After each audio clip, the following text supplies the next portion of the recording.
Today I will share with you how to make a slide deck in Google Slides. The first thing I will do is to look for the waffle. It's the 9 squares over here. I'll click on that and I will click on Slides. If for some reason Slides does not show up, you can go to the bottom or from Google Workspace Marketplace and search Slides there. So as I click on Slides, the first thing I'm going to do is do a blank presentation.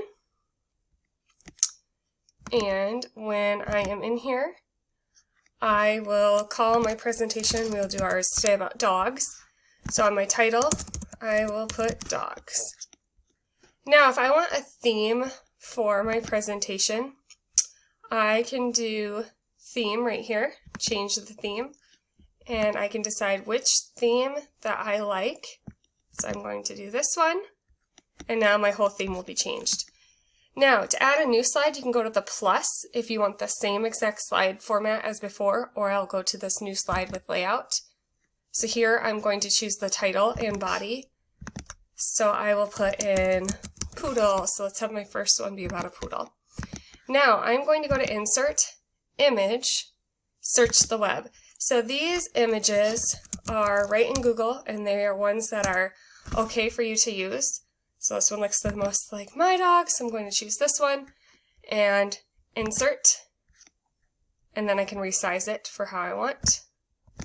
And there's my image. So I'm probably going to just get rid of this box behind unless I want to add some text. Then I'm going to add the same slide format, and I'm going to add a video. So here, again, I'm going to go to Insert, Video. So there are two ways you can do this. I could have already searched a video and I can put in the URL right there. If I have a video in my Google Drive, I can insert it this way. And I can also insert videos that are shared with me.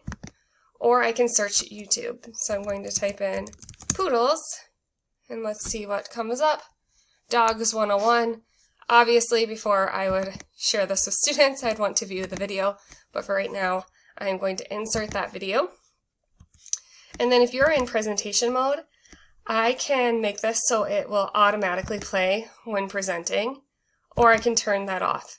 So if I am presenting this to students or staff or whoever, and I want, when I'm in present mode, for it to switch so I don't have to come here and click, then you can click on the video, autoplay when presenting. Alright, then the next slide, if I want to go to insert again, there are some other things that I can do. I can insert a shape, a chart, a table, a diagram, word art, so there's lots of different options, or even an audio file that you would like to insert. So there are lots of different things that you can insert as you do this. You can also switch your layout up here if I want to switch my layout after I've already decided on a slide and maybe I want 2 columns instead. You can do that right there. If you want to get really fancy, you can transition your slides. Here is the slide transition, and I can decide what I want it to do. So I can have it dissolve on just that one. This one I could have slide from left. This one I will put slide from right. And for the last one, I will do a cube. For another thing that is important is changing the background.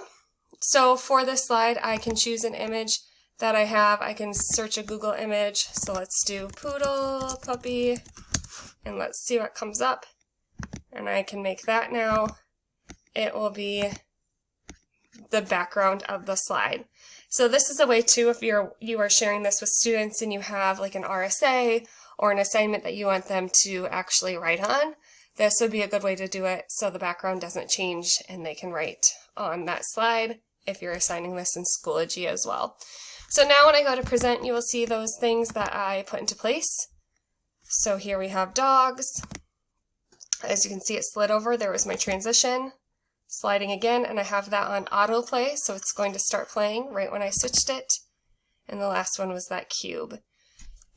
Alright, so that should set you up to do some Google Slides, just like with this text. It's just like in a Word document where I can change the color of the text. I can change the font as well as the size, and then bold, italics, or underline. You can highlight the text as well. And also within here, I could hyperlink. So here's that link. I can hyperlink with that little link button, or I could highlight it and do Control K, and that is also a link if I'm wanting a link within the slideshow to take them somewhere else. If you have any questions, please reach out to your technology coach.